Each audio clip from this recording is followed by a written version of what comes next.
ازيك يا عزيزي؟ جيت بقى انمي جديد من انميات فصل الصيف، وبطل حكايتنا هو افتال. بس قبل ما نبدا الفيديو متنساش تصلي على النبي وتصلي، لان صلاتك اهم من الفيديو اللي انت بتتفرج عليه. ويلا بينا نبدا الحكايه. الانمي بيفتح على مشهد ملحمي في قمه الاثاره، في معركه كبيره وضخمه بين اربعه من اقوى السحرة في العالم ضد ملك الشياطين. المشهد بيركز على لحظه حاسمه، وواحد من الشخصيات بيصرخ وبيقول دلوقتي يا جماعه، اشاره انهم لازم يضربوا الضربه الاخيره. وبعد لحظات من التوتر والقلق بنسمع واحد منهم بيسال هل كسبنا. الجمله دي لوحدها بتعبر عن حجم الارهاق والتعب اللي حصل من المعركة دي. بعد ما يتأكدوا إن ملك الشياطين فعلا اتهزم، المشهد بينتقل في القصر الملكي. الملك بنفسه بيقف قدامهم وبيبدأ يتكلم بفخر وبيقول الأربع محاربين العظماء دول هزموا ملك الشياطين، وبعدها بيعلن إنه هيكافئهم بأعظم لقب ممكن يتمنح لساحر. الملك بيعلن إنه هيمنح السحرة الأربعة اللي بيمثلوا عناصر النار والأرض والمية والريح لقب الأباطرة الأربعة، وده لقب مش بسيط خالص، لأنه أعلى لقب ممكن يتمنح لأقوى السحرة في العالم. وفي العادي لقب إمبراطور ده محجوز بس لأصحاب الدم النبيل. في اللحظة دي يعتبر إنجاز كبير جدا ومش متوقع للسحرة العاديين. الملك بعد كده بينادي على بطلنا وبيقول له الحكيم افتال، في عالم السحر حتى لو انت مش الاقوى انت كمان هتحصل على لقب امبراطور. من دلوقتي ورايح تقدر تسمي نفسك امبراطور البرق. افتال بيتلخبط ومش مصدق وبيقول بصوت مرتبك ده شرف كبير جدا يا مولاي. الجمهور كله بيصفق وبيهتف عاش الاباطرة الاربعه. افتال بيتكلم جواه بيقول بعد 40 سنه من دراسه السحر في اللحظه دي بالظبط كل مجهود يتقدر باعظم طريقه ممكنه. بعد المشهد الملكي ده بننتقل فجاه لمشهد هادف بيت متواضع. بنشوف ايفال وهو كبير في السن، وتلميذه صغيره اسمها ميرلين بتندى عليه وتقول له استاذ افتال الفطار جاهز، وهو بيرد عليها صباح الخير يا ميرلين. الانتقال السريع ده بين مجد الامس وبساطه النهارده يوحي بان سنين كتير عدت من بعد المعركه. افتال بيقرر انه يبدا يومه بالتدريب زي عادته رغم تعبه. بنشوف مشهد تدريب في الحديقه مع تلاميذته الصغيرين، وكلهم بيحاولوا يعملوا دوائر سحريه وهما بيرددوا التعويذ. افتال بيشجعهم وبيقول لهم ممتاز كملوا كده، لكنه بيلاحظ ان واحد منهم مش مركز فبيقول له بصرامه ركز، لان لو مش هتركز مش هتقدر تحافظ على الدايره السحريه وانت بتقرا التعويذه. بعد التدريب ميرلين بتلاحظ ان استاذها تعبان اكتر من اللازم، فبتقترح عليه بطريقه لطيفه ليه ما تستريحش شويه. وهو بيرد عليها بابتسامه مصطنعه انا مش تعبان خالص، لكن في الحقيقه نظراته بتكشف ان جسمه مش قادر يكمل زي زمان. المشهد بيدخلنا في افكاره الداخليه، فبنشوفه بيفتكر مشهد محزن جدا. ام من الشياطين ومعاها طفلها وقت ما اتقتلوا في المعركه الكبيره. افتال بيعترف لنفسه وبيقول انت ممكن ما تكونيش متذكره، لكن انا قتلت ناس كتير من قبيلتك ودلوقتي انت بتبصي لي بقلق. افتال بيقرر يكمل الدرس مع تلامذته ويراجع معاهم تعويذ المستوى الرابع، لكن ميرلين بتقطعه وبتطلب منه طلب غريب من فضلك علمنا المستوى السادس. تلميذ تاني بيستغرب وبيقول احنا لسه عارفين حالا المستوى الخامس. افتال بيضحك وبيعلق زي العاده يا ميرلين انت مليانه طاقه. ميرلين بترد بفخر طبعا انا احسن تلميذه عند افتال امبراطور البرق. اللقب ده امبراطور البرق بيقع على قلب افتال زي الحجر التقيل. هو بيهرب من الموضوع بيقول لميرلين ما تستعجليش، مش الاحسن نكمل تركيز في تدريبنا، الاساسيات مهمه. فميرلين بترد عليه انا عارفه لكن لازم استعجل. الجمله دي مش مفهومه في البدايه لكن هتظهر اهميتها بعدين. ميرلين بتقرر تتسلل لوحدها لغابه ممنوعه وبتقول لنفسها بحزم لازم ما اخافش. بنشوفها وهي بتدخل اعمق واعمق في الغابه ولحد ما توصل لكهف فيه وحش. هي بتفكر في بالها هازم الوحش اللي جوه عشان اقدر اقول على نفسي بحق اني احسن تلميذه عند امبراطور البرق، وبعدين اقدر اعلم الباقيين عشان استاذي افتال ما يضطرش يتعب نفسه. في اللحظه دي بنفهم ان كل اللي بتعمله ده عشان استاذها يرتاح. ميرلين بتحاول تستخدم سحر المستوى الرابع ضد الوحش، لكن للاسف السحر ده ملوش اي تاثير. وقتها بتتاكد ان قدامها فرصه واحده بس، وبتبدا في قراءه تعويذه طويله وقويه. وبعد ما تركز بكل قواها بتقول المستوى السادس ضربه الصعقه، وبكده تطلق سحر قوي جدا ضد الوحش. وبتقول بفرحه نجحت، لكن للاسف الضربه دي مش كافيه للوحش والوحش بيهجم عليها. في اللحظه الحرجه دي افتال بيظهر فجاه وبيصرخ في ميرلين بغضب وقلق في نفس الوقت قلت لك تبعد عن الغابه دي. ميرلين بترد عليه اسفه. افتال بيفهمها بهدوء بيقول لها اسمعي يا ميرلين انت عندك اعظم امكانيات بين كل تلامذتي، لكن انت بتستعجلي على نفسك. القوه اللي بتستعجلي تتعلميها مش هتبقى قوه حقيقيه، هتتزحلق من بين صوابعك. وفي وسط الكلام ده الوحش بيحاول يهاجمهم، فافتال بيلتفت ناحيته وبيقول بهدوء بارد انا في وسط محاضره دلوقتي ما تقاطعنيش. وبكلمتين بس بيقول المستوى العاشر وبضربه واحده بيقضي على الوحش ده اللي ما عرفش حتى يخدشه. ميرلين بتقف مذهوله وبتقول لنفسها استاذ افتال كان قوي جدا. وبعدها بنرجع لبيتهم وافتال بيقول لها خلاص كفايه مذاكره النهارده روحي نامي. ميرلين بترد بحماس حاضر، لكن وهي بتروح افتال فجاه بيقع وبيتعب جامد. فميرلين بتجري علشان تطمن عليه وبتقول له انا لاحظت ده قبل كده. في لحظتها افتال بيدرك ان ميرلين عارفه مرضه من زمان. ميرلين بتعترف لافتال ده السبب اللي خلاني احاول اتعلم باسرع وقت ممكن. الحقيقه دي بتاثر فيه جدا. ميرلين بتطلب منه من فضلك خد بالك من نفسك وخد قسط من الراحه قد ما تقدر، لكن افتال بيرد عليها بحزن ما عنديش وقت كتير وما عنديش وقت ارتاح فيه. ميرلين بتساله بحيره ليه لسه بتدرب الطلاب السحر وانت مريض كده. افتال بيرد عليها لان انا عاوز اربي واعلم التلاميذ الموهوبين اللي جايين بعدي زيك انت. بعدها بيكشف لها سر كبير في قلبه انا كنت عاوز ازاي ابقى الاقوى في العالم. ايوه، اي ساحر بيتمنى يبقى الاعظم في تاريخ السحر، وانا مش استثناء، لكن للاسف انا مش هحقق ده ابدا. ميرلين بتعترض: انت بتقول ايه؟ انت قوي جدا، امبراطور البرق هو الاقوى، حتى النهارده انت عملت سحر مستوى 10 بسهوله. افتال بيهز راسه وبيقول: انا فاهم انت عايزه تقولي ايه، لكن لو قارنت نفسي بالصغار وموهبتهم. وفجاه بيعترف بصراحه: حتى في معركه ملك الشياطين انا اكبرهم سنا، كنت الوحيد اللي بيتعب ويتاخر. تاني يوم بنشوف طالب بيقول له وهو بيصرخ: استاذ افتال، خبر مهم، امبراطور النار خلص نظريته الجديده عن الكشف عن الموهبه السحريه. والواد بيديله الاوراق والتفاصيل كلها. افتال بيبدا يقرا وبيعلق: اكتشاف موهبه الانسان السحريه كان من زمان حاجه مستحيله. فهمت، امبراطور النار فعلا عبقري زي ما توقعت. الواد بيساله: استاذ افتال هتعمل ايه؟ افتال بيرد بحماس: الموضوع يستاهل التجربه، خلينا نجرب. وكل بيوافق. هو بيشرح طريقه الاختبار: بنحط شعره واحده من الشخص في كل انبوبه، ونضيف عليه ميه سحريه متخصصه لكل عنصر، نار وارض وميه وريح. ميرلين بتكون اول واحده جربوا عليها الاختبار. بعد ما يحط شعره من ميرلين في الانابيب الاربعه بيستنوا النتيجه، وبعد لحظات من التوتر انبوبتين بيلمعوا فجاه، واحده زرقاء وواحده خضراء. الكل منبهر وبيسال: ده معناه ايه؟ افتال بيشرح: الورق بيقول ان قوه الضوء وعمق اللون بيشاوروا الرتبه بين اي واس. الاخضر والازرق بيلمعوا بشكل واضح، ده معناه ان عندك رتبه اس في عنصرين الميه والريح. وبعد كده بيلاحظ الانبوبتين التانيين، الانابيب التانيه حمرا وبني، يعني النار رتبه سي والارض رتبه بي. افتال بيقعد يفكر في النتيجه الرهيبه دي وبيقول لنفسه: النتيجه دي مش فارقه ميرلين قوي، لكن انا ربيتها من وهي رضيعه، عارف موهبتها قد ايه. اختبار الموهبه السحريه ده دقيق بنسبه 100%. افتال بيشرح اهميه الاكتشاف ده وبيقول: الطريقه الحاليه اللي بنتعلم بيها السحر هي ان الطالب يدرس تعويذ اساسيه من كل النوعيات، وبعد مده معينه بنحدد ايه موهبته. لكن دلوقتي هنعرف موهبته من اول يوم في المدرسه. لا استنى، ده هنعرف الطفل موهبته في ايه من ساعه ما يتولد، ده هيخليهم يبقوا اقوى. افتال بيقول: انا هجرب دلوقتي. وبيفكر شويه وبيقرر في النهايه: بصراحه انا عاوز اعرف، حتى لو ما قدرتش اوصل لاعلى مستوى من السحر، عاوز اعرف لو كنت في يوم من الايام عندي الموهبه عشان اعمل كده. وقبل ما يبدا الاختبار افتال بيفتكر تاريخه الطويل وبيقول لنفسه بفخر: انا اشتغلت اصعب من اي حد بعشرات، لا بمئات المرات. اكيد الاباطره التانيين اشتغلوا بجد كمان، لكن انا بذلت مجهود اكبر منهم بكتير. بعد لحظات النتيجه بتطلع: كل الانابيب بدون لون. الواد بيقول: عديم اللون معناه مفيش موهبه. الورق بيقول كده. الكل بيرفض النتيجه وبيقولوا: مستحيل يكون عندك موهبه صفر، ده مش ممكن. افتال بيسال بحيره وحزن: بس ليه؟ انا امبراطور البرق. ميرلين بتقترح: يمكن عملناها غلط، يلا نجرب تاني. افتال بيوافق على امل ان يكون في خطا، لكن الماساه ان مهما حاولوا الانابيب فضلت من غير لون. وهو بيفكر بحرقه: ليه؟ ده انا كنت دايما باخد وقت اطول من غيري عشان اتعلم السحر، مجهودي اللي ملوش نهايه هو اللي خلاني احسن منهم. وفجاه بتيجي الحاله المؤلمه في عقله: فهمت، ده السبب اللي خلاني ما عرفتش اهزم الاباطره التانيين، السبب اللي خلاهم يتفوقوا عليا دايما. انا ما كنتش عندي موهبه سحريه، ده السبب الوحيد. شيء بسيط قوي. في اللحظه دي كل اللي بناه افتال على مدار 40 سنه من مجهود بينهار قدامه. افتال بيدخل اوضته وبيقفل على نفسه. ميرلين بتجيله ومعاها ميه سخنه، وهو بيرد عليها: اطلعي بره. افتال بيتكلم مع نفسه بحرقه: انا دايما كنت فاكر ان هوصل لاعلى مستويات السحر في يوم من الايام، لكن ما عرفتش اتجاوز الحيطه اللي اسمها الموهبه. في اللحظه دي فقدت كل امالي وكل احلامي. وبيكمل بحزن اعمق: لا،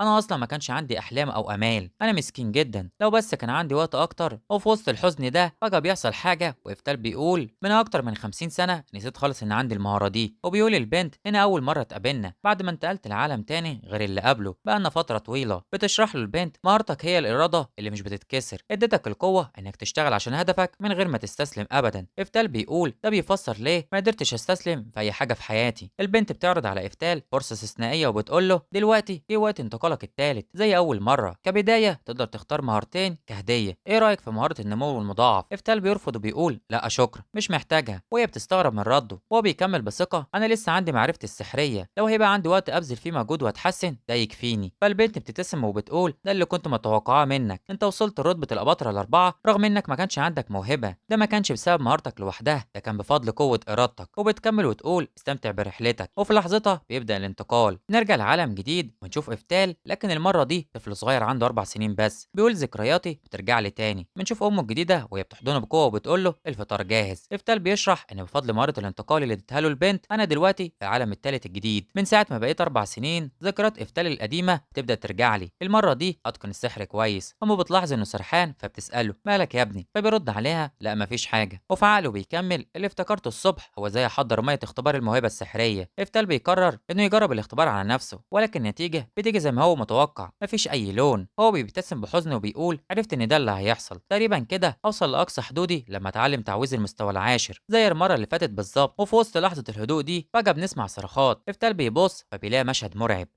التنين ضخم وعينيه حمراء. وافتال بيلاحظ عينيه تنانيق رمزيه، معنى ذلك ان حد ضايقه. الفرسان بتجري ورا التنين وبيقولوا التنين رايح ناحيه العاصمه، الحقوه وما تخلوش يهرب، المدينه في خطر. افتال بيقول لنفسه كان ممكن اعمل اي حاجه لو كنت في كامل قوتي، لكن دلوقتي انا عيل عندي 4 سنين بس، اقدر اعمل ايه؟ وفجاه بيفتكر حاجه مهمه جدا، لو كنت اعرف ان ده هيحصل كنت انتقلت في جسم يقدر يستخدم السحر. صحيح التعويذه القديمه اللي صنعتها تعويذه الاصليه، وهي المستوى العاشر افتال، وعلى الرغم من انه طفل صغير بيستجمع كل قواه وذكرياته وبيطلق تعويذته الخاصه اللي كان مسميها على اسمه. وبضربه واحده من سحر المستوى العاشر التنين بيقع على الارض. افتال بيتفاجئ وبيقول انا قدرت اعملها. الفرسان بيلاحظوا ان التنين واقع على الارض وبيبداوا يتجمعوا حواليه، وهو بيستوعب اللي حصل بيقول لنفسه بفرحه وذهول في نفس الوقت، ده معناه ان في العالم ده انا قادر استخدم قدراتي السحريه بكامل قوتي حتى وانا في عمر 4 سنين. وبس يا عزيزي، في النهايه ما تنساش تصلي على النبي وتصلي، لان صلاتك اهم من الفيديو اللي انت تتفرج عليه. اليوتيوب يا عزيزي بيقول لك ان الفيديوهين دول هيعجبوك، ليه ما تجربش تتفرج عليهم؟